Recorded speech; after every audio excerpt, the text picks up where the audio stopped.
we have now a great set of talks throughout the afternoon. And we will begin with an excellent lecture already. It's my great honor to introduce Professor Richard Barron. His CV is, I think, has 86 pages, so I'll be very brief. But he's the Executive Vice Chancellor for Health Affairs at the University of Missouri and the Distinguished Professor Emeritus of Neurology at the Kansas University. And he will talk, he'll give an overview talk, which will be a great introduction to the neuropathy update meeting today. The title of his talk is Pattern Recognition Approach to Neuromuscular Disorders, Neuropathy and Neuronopathy. The talk will be followed by a possibility of questions and answers using the Slido gadget on your right side of the screen. Professor Barron, please. Thank you so much for inviting me to the conference in Slovenia. I'm sure many of you have not been to Missouri. I'm speaking from the state of Missouri in the United States, and I look forward to someday visiting Slovenia. So I'm going to give a pattern recognition approach to neuropathy and neuronopathy, which is a very, very clinical talk, and it's really how you should be thinking when you approach the patient with neuropathy. So just a couple setup slides. Please, anyone listening, join our chat room blog site, website, rrnmf.com, where we talk about cases. Next slide, please. Also, we've started a new journal, the RRNMF Neuromuscular Journal. It's totally free. And here's the website, journals.kdu.edu/RRNMF. Please join that. It's open access, and you could submit with no charge as well. Next slide, please. And a few of the pictures from this talk come from a new edition of De Jong's Neurologic Exam Book, which I was honored to reissue with Dr. Campbell. So you'll see some pictures out of that. Next slide, please. And then I want to remind you, next slide. I want to remind you of the muscle study group, which is coming up soon. And we have an annual meeting October 1, 2, and 3, and I encourage you to join. So for this pattern recognition approach, you are trying to answer the ultimate questions that every neurologist has with every patient, determine the site of the lesion, the cause of the lesion, and what to do for the patient. Next slide, please. And in this, I give a pattern recognition approach for neuropathy and a pattern recognition approach for myopathy. This is the neuropathy component, and this approach has been published in a number of different venues, which I've referenced here. Next slide. So in order to do this, I think that the physician is asking themselves 6 key questions as you're taking the physical and examining the patient. And with the answers to those 6 key questions, you're going to put the patient in one of the patterns that I'm going to show you. Based on the pattern, that tells you what tests to order and what treatments to use. So this is a very practical pattern recognition approach, and it will help you. And it's particularly useful for medical students, residents, fellows, and practicing neurologists and physiatrists. I know we have many experts in neuromuscular disease and clinical neurophysiology on this, and I would encourage you to use this pattern recognition approach when you're teaching your students. So the first question is what systems are involved. So the patient comes in and they complain of weakness, so that's motor involvement, or they complain of numbness, tingling, or pain, sensory involvement, or they have autonomic symptoms. So it can be purely one of the 3, or it can be a combination. So that's the first key question. Next slide. The second key question is, if the patient does tell you that they're weak, then where are they weak? So this is based on somewhat your history, but mainly your neurologic exam, where you examine proximal and distal muscles. And there's 3 ways I want you to think about this. First of all, if it's generalized weakness, is it just distal or is it proximal and distal? And I'll get to the importance of that in the next slide, which many of you already know. The other key, and of course, if it's proximal and distal weakness, that is the classic sign for a acquired myelonopathy, GBS, CIDP, typical CIDP. And if it's just distal weakness, of course, it's more a sign of a distal axonopathy. I know this is very basic, but it holds true. And this is the first deciding point we want our clinicians to make. The other thing we want them to determine if they're weak, is it focal and asymmetric, or is it symmetric? That'll put patients in one of the patterns. And then the final weakness question, is it midline weakness, head drop, trunk drop, paraspinous weakness? And so I'll get to that pattern as well. All right, next slide, please. So that's the question 2. Question 3 is sensory. So the patient comes in and they say they have numbness and tingling. So you know sensory is involved, but that's otherwise non-discriminating. So what are the really key features that I want our students to learn from the patient? The first is there severe pain? Because if there's severe pain, that'll lead you down some of the patterns and not down others. And number 2, it's treatable. Number 2 is there severe proprioceptive loss? And so I'm talking about significant proprioceptive loss and if it's asymmetric, without weakness, not only at the toes, but at the ankles, the knees, the wrists, the elbows, and it's one arm or one leg, then that's a sign of dorsal root ganglionopathy, so sensory neuronopathy. If it's very, very symmetric from the onset in the toes and the ankles and the fingers, then that makes you think about a posterior column problem. So that'll be a different pattern. The third sensory issue is there sensory loss without sensory symptoms? So this is the patient that comes in with 10 or 20 years of foot drop, but they don't complain of numbness or tingling, but then on exam, you find that they have significant sensory loss with your tuning fork, with proprioception, with sharp recognition. So that means it's a long-standing neuropathy, and it's usually a clue that it's hereditary. And then finally, the issue of small fiber. We just heard this beautiful talk by Professor Luria. So what you need to determine if there's sensory involvement, does it appear on the physical exam that it's a small fiber or not? And for that, you need your reflex hammer, you need your tuning fork, because if they have reflex, if they have normal vibration, it's not small fiber. And then there are variations of the small fiber subset of neuropathies, length dependent or not, symmetric or asymmetric. But the key here is, does it appear to be small fiber or not? Next slide, please. So that's question 3. This is a joke from the New Yorker magazine. Would you say it's more of a burning or a stabbing pain? I just included that on my sensory discussion. All right, next slide, please. So the 4th key question is, what's the temporal evolution? How fast is this progressing? So is it acute, days or weeks? Is it subacute, 4 to 8 weeks, or is it chronic, more than 8 weeks? And this really comes out of the GBS CIDP literature. And we know that we consider CIDP if it's 8 weeks or more, GBS if it's less than 4 weeks. But when I'm thinking of how fast is it going, I'm also going to ask the question about preceding events, viral illnesses, preceding drugs, or other pre-existing conditions. So this is the temporal slide. Next slide, please. And question 5 is back to hereditary. So I've already given you one clue for hereditary neuropathy, but this is stepping back and saying, is there evidence suggesting hereditary neuropathy? So of course, is there a family history? Is there evidence on the physical exam?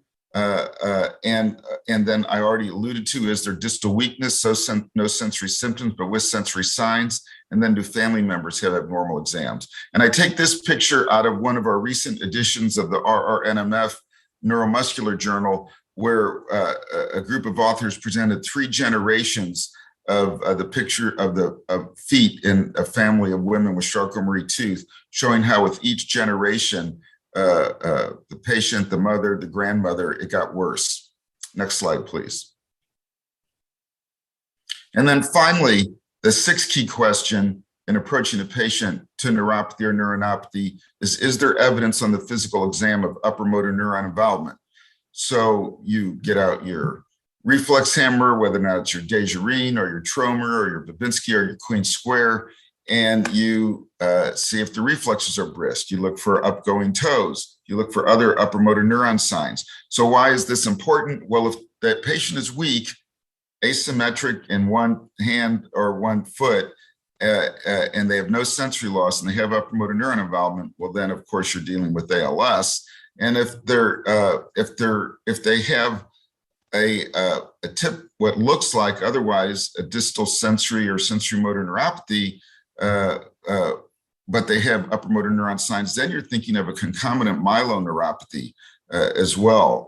So this will lead you down one of the patterns. Next slide, please. And now I think here on the next slide, I have a quiz. Who is holding the reflex hammer and who invented this type of hammer? And you can see the picture of the rubber mallet hammer held by this gentleman. Next slide. And of course, the gentleman is a famous American neurologist named Weir Mitchell, which is on the next slide. And he was a neurologist during the Civil War in the United States. I'm sorry, go back, please.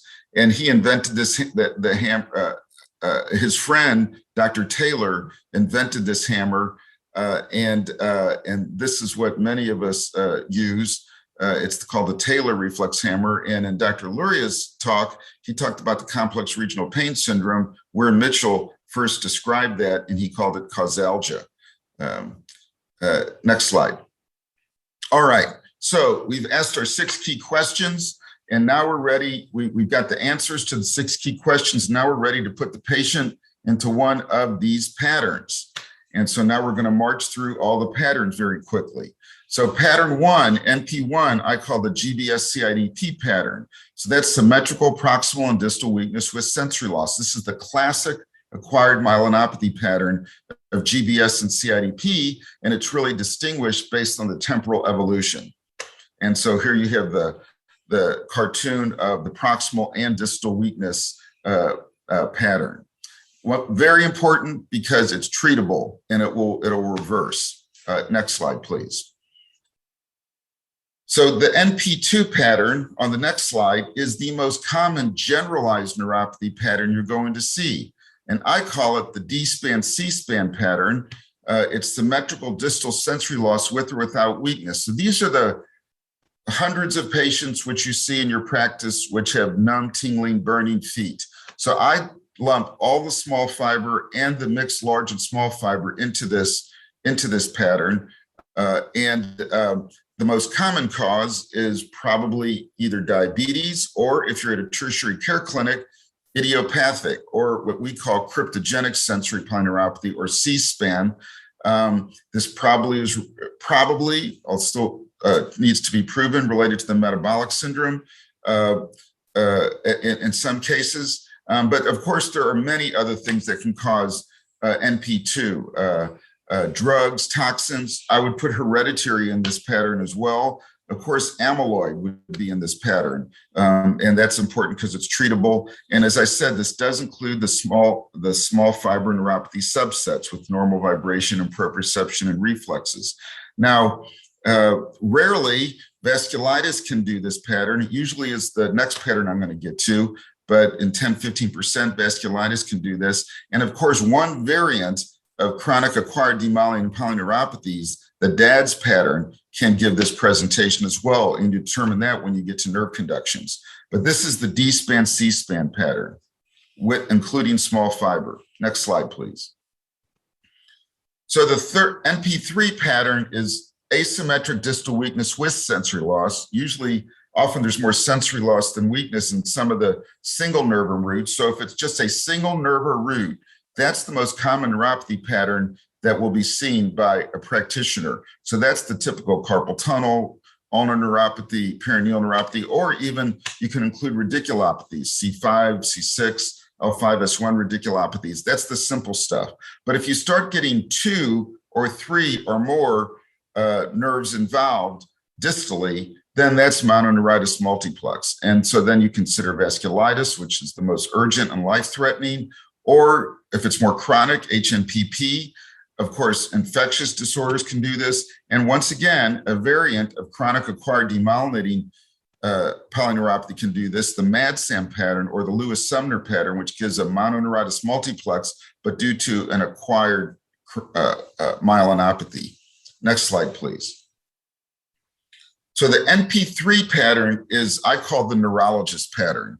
And there's one word difference between Mp3 and Mp4, and it's asymmetric proximal. The word is proximal and distal weakness with sensory loss. So these are the people that come in with a whole leg involved from L1 to S1, or a whole arm involved from C5 to T1. Now, they may not be equally involved. It could be patchy, but it's multiple roots or the plexus. Or it could be the radiculoplexopathy. These patients usually have pain, and the most common cause is diabetes. Diabetic lumbosacral radiculoplexopathy rarely can occur in diabetics in the arm. Used to be called amyotrophy in the old literature. And I call it the neurologist pattern because the diagnosis is usually missed by everyone else. And they've already had their back surgery and they're still getting worse. And then the neurologist comes in and makes the diagnosis. It can be idiopathic, particularly in the arms and Parsons-Turner, and it can be hereditary in either HNPP or a SEP1 genetic mutation. So this is the neurologist pattern, the Mp4 asymmetric proximal and distal weakness with sensory loss. Next slide, please. So pattern, the next slide is the Mp5 pattern. I call it the ALS-MMN pattern, and it's asymmetric distal weakness without sensory loss. So these are the people that come in with unilateral, initially hand weakness or foot drop. So they usually don't have both at once. It'll either be the hand or the leg. And so this is when you get out your Desjardins or your Tromner or your Taylor or your Queen Square or your Babinski reflex hammer, and you look to see if they have upper motor neuron signs. And if they do, then it's ALS, rarely PLS, but almost always ALS. Now, if they don't have upper motor neuron signs with this pattern, then it gets more interesting. And what you're hoping it's going to be, of course, is multifocal motor neuropathy, which I know is an upcoming talk in this seminar. And that's usually in the hand, usually not in the leg, but and that's treatable. Now, some of these other, what usually it ends up being, particularly if it's in the foot, is progressive muscular atrophy, which is basically ALS without upper motor neuron signs. You can have regional variants in the arm, BAD, and the leg, LAD. This pattern will also be seen in juvenile monomelic amyotrophy and in polio, post-polio, and polio-like illnesses would fit in this pattern. But this is mainly the ALS-MMN pattern. Next slide, please.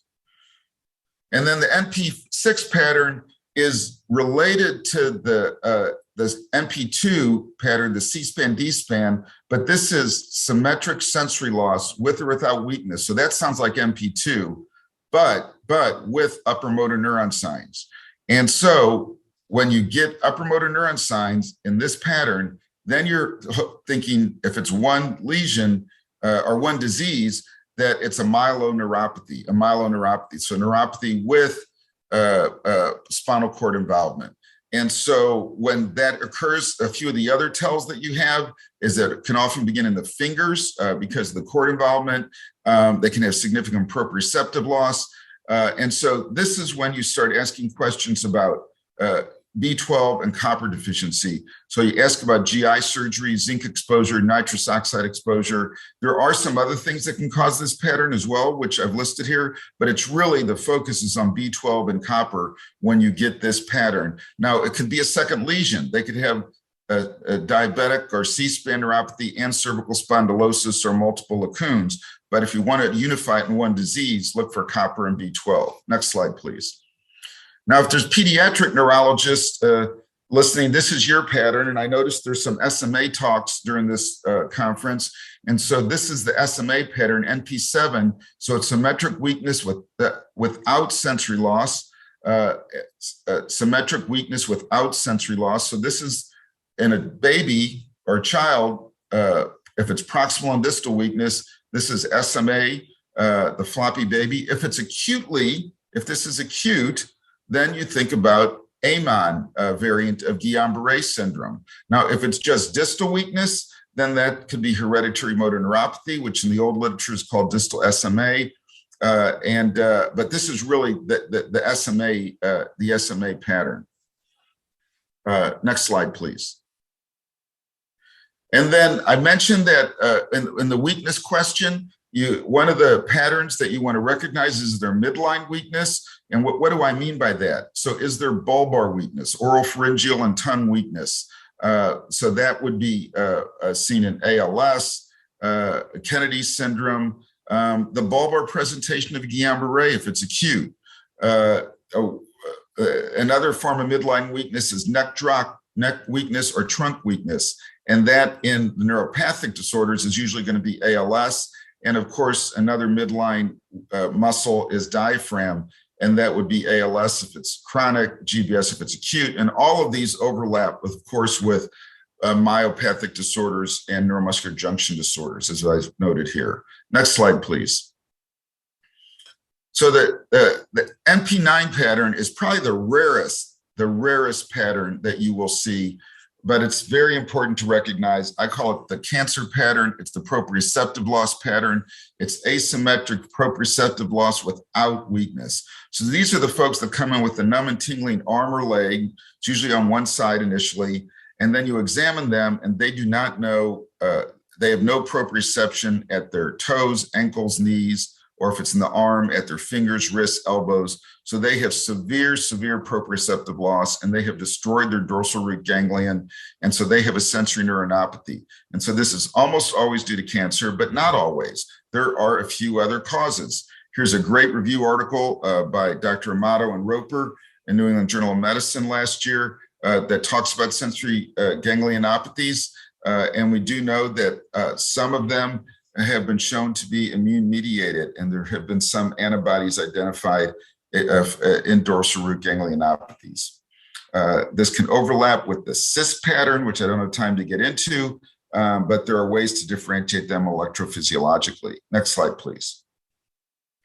And then finally, pattern 10 is the autonomic pattern. So these are folks that have symptoms of orthostasis, impotence, abnormal GI motility, sweating, and of course, the common causes are diabetes, acutely Guillain-Barré, and uncommon causes, but now with drugs for treatment, familial amyloidosis.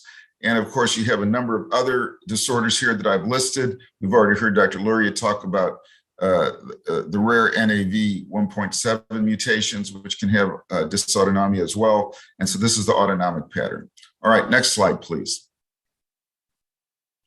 So I call this my baker's dozen bonus patterns. I've given this talk for many years, and I realized I was leaving a few things out. So I added this. Pattern 11 is cranial nerves 3, 4, 6, 5, and 7. If it's isolated, it's usually benign. If it's multiple, it can be cancer, infection. It could be immune mediated. I would put the Miller-Fisher syndrome in this category, or acute Guillain-Barré with cranial nerve involvement. There are chronic forms that may fall into this category, like FOSSUM.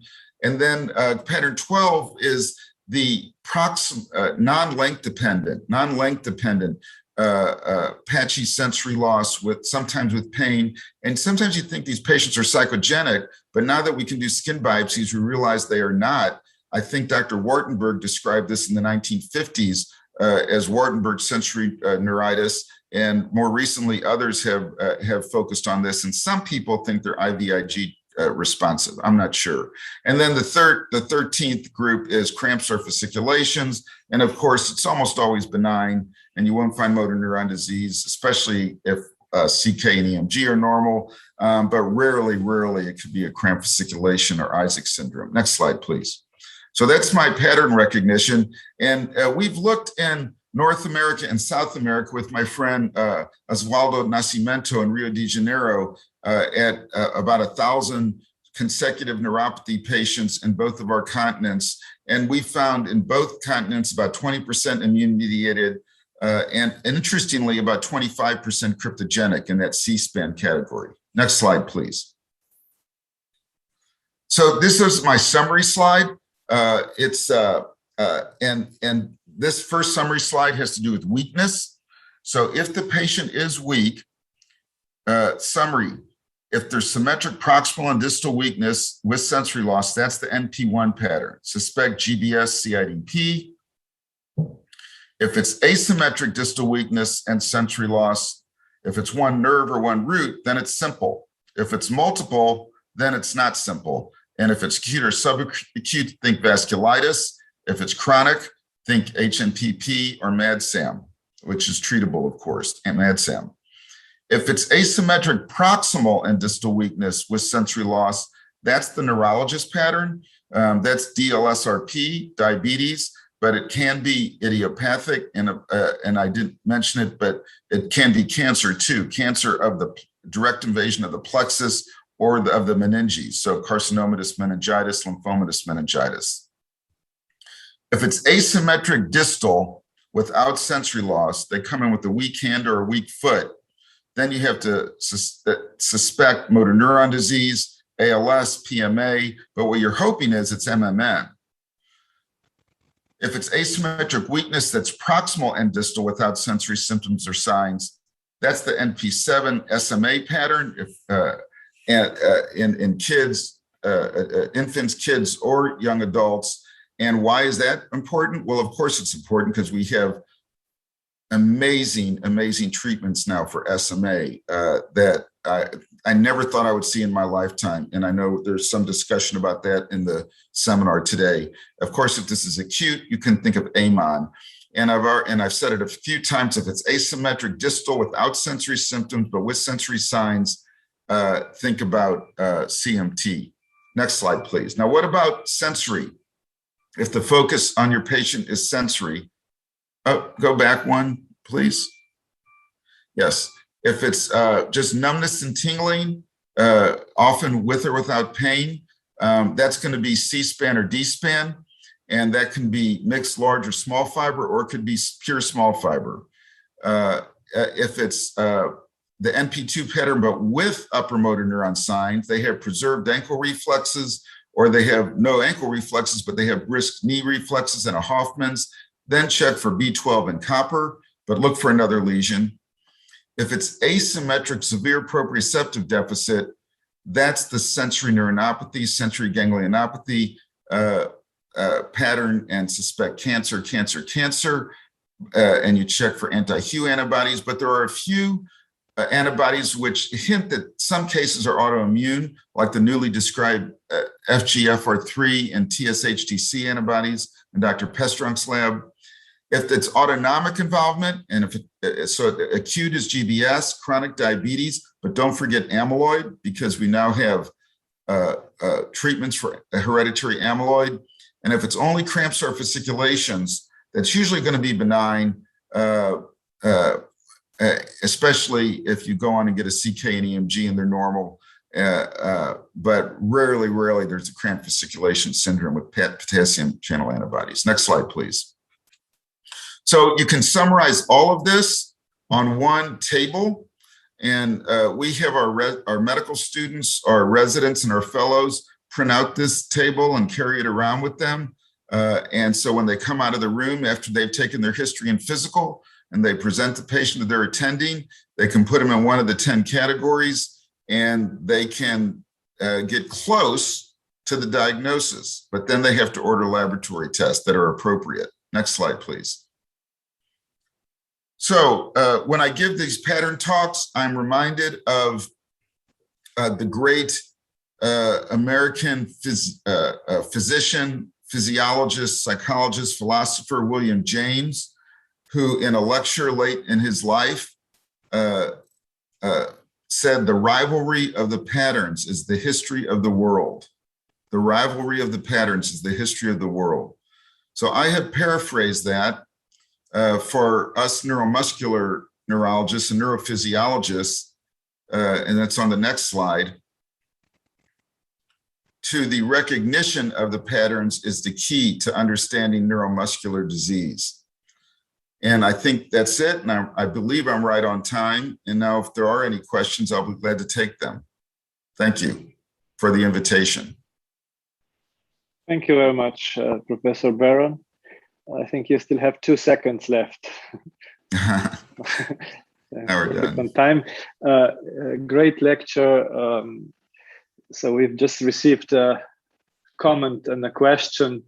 Such a clear lecture, so thank you. But which is your favorite reflex hammer and why? My favorite reflex, that's a great question. I love the Desjardins hammer. It has the best weight and feel with the two rubber balls on both ends. That most of the Tromner hammers that are made are too, the rubber's too hard, and I don't think the pediatric side is very useful. I used to use the Queen Square or the Babinski early in my career, but I've switched to the Desjardins, and I never used the Taylor Reflex hammer, even though it's the classic American hammer and it's on the picture of the American Academy of Neurology logo. So I use the Desjardins. What do you use, Professor? We use Desjardins quite often, yes. Yeah. Okay, so we're waiting for some other questions. Let me check with the participants which country they are from to see how many we have and from which countries. Meanwhile, if I can ask you, the number 12 pattern, because of the small fiber neuropathy. So now we see a lot of patients with different non-length dependent problems. I think that we used to see them as psychogenic years ago. Right. Now, could you maybe help us differentiate when to really think of small fiber neuropathy? Do we have to go for the skin biopsy first, or are there I think you first think about small fiber neuropathy after you, based on this pattern recognition, and of course, in the length dependent ones, we always teach to the students that they'll have preserved reflexes, vibration, and proprioception. And so that should be your clue. Now, in the non-length dependent ones, those are difficult. So they still should have normal reflexes, preserved vibration, and proprioception, of course. But there are these patchy areas of numbness on the trunk and on the proximal arms and legs. And I do think that the step in those patients is the skin biopsy. So I know there was the question in the last talk, is there ever a reason to get skin biopsies that are not just from distal sites? And of course, we usually get at least 2 sites, sometimes 3 in the leg. But when you have these odd areas of sensory loss in the trunk, it's worth biopsying those to see if there is small fiber loss. And then I think, some people believe that some of those patients respond to IVIG. I'm not sure I believe that or not, but if you can, it sometimes is worth a consideration. Yes, I think that the problem is that many respond at least subjectively, and then we have a big problem of stopping the therapy. Right. No, so that's this the problem. Would be quite a challenge for us. Yes. Okay, let me see if there are any other questions. None at the moment. What about the pseudo polyneuropathy and neuropathy? So when you have multiple radiculopathy due to spinal stenosis, is there a way to clinically assess? Those are difficult. Yeah, it's particularly CIDP, and sometimes you can misdiagnose CIDP, and it can be due to multiple root compression. I think it's really unusual, to be quite honest, and you should be able to sort that out with the neurophysiology. But every now and then that can be a challenge. Of course, the polyradiculopathies are usually going to be fall into the asymmetric proximal and distal weakness with sensory loss. So what I call the neurologist pattern. It's not called the neurologist pattern for nothing. It's because they're the toughest cases, and it's usually the neurologists have to figure it out. And the CIDP patterns, of course, are Mp1. So, but these patterns are just a starting point, and some cases are very difficult and challenging. And that's when you need a lot of experience and the tests in order to get the final diagnosis. Okay. Right. So thank you very much again for your beautiful introduction into the neuropathy update meeting. Thanks for taking time so early in the morning. Oh, that's all right. Well, in the States at the moment, yeah. Thanks for the invite, and I'm looking forward to listening to some of the other lectures this morning. Thank you very much. Thank you. Bye-bye.